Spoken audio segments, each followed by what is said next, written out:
வணிக நிறுவனங்களிடம் எப்படி அணுக வேண்டும் என்பதை பிரதமர் மோடியிடம் இருந்து ஐரோப்பிய தலைவர்கள் கற்றுக்கொள்ள வேண்டும் என்று பிரபல செமிகண்டக்டர் நிறுவனமான ஏஎஸ்எம்எல் நிறுவனத்தின் மூத்த அதிகாரி தெரிவித்துள்ளார்.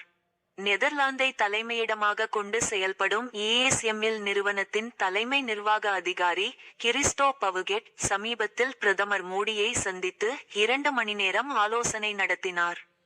இதைத் தொடர்ந்து ஏஎஸ்எம்எல் நிறுவனத்தின் செயல் அதிகாரி பிராங்க் ஹீம்ஸ்கெர்க் பெல்ஜியத்தின் பிரஸ்ஸல்ஸ் நகரில் நடந்த ஐரோப்பிய ஒன்றியத்தின் தலைவர்களுடனான சந்திப்பின் போது பிரதமர் மோடியை பாராட்டி பேசியுள்ளார். அவர் கூறியதாவது: பிரதமர் மோடியுடனான சந்திப்பின் போது நாங்கள் சொல்வதை மட்டுமே அவர் கேட்டிருக்கவில்லை. நீங்கள் மிகவும் நட்பாக பழகுகிறீர்கள். நாம் எப்படி இணைந்து மேம்படுவது என்பதை பற்றி சொல்லுங்கள் என்று பிரதமர் மோடி எங்களிடம் கேட்டார். வர்த்தக நிறுவனங்களுடனான அணுகுமுறையை பிரதமர் மோடியிடம் இருந்து ஐரோப்பிய தலைவர்கள் கற்றுக்கொள்ள வேண்டும்.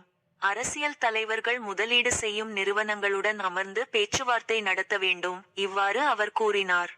கடந்த 2021ஆம் ஆண்டு ரூபாய் 76,000 கோடி நிதியுடன் இந்திய செமிகண்டக்டர் திட்டத்தை மத்திய அரசு தொடங்கியது. அதன்படி இஸ்ரோவின் செமிகண்டக்டர் ஆய்வகத்தால் உருவாக்கப்பட்ட விக்ரம் என்ற முதல் இந்திய சிப் கடந்த ஆகஸ்ட் மாதம் பிரதமர் மோடியிடம் வழங்கப்பட்டது.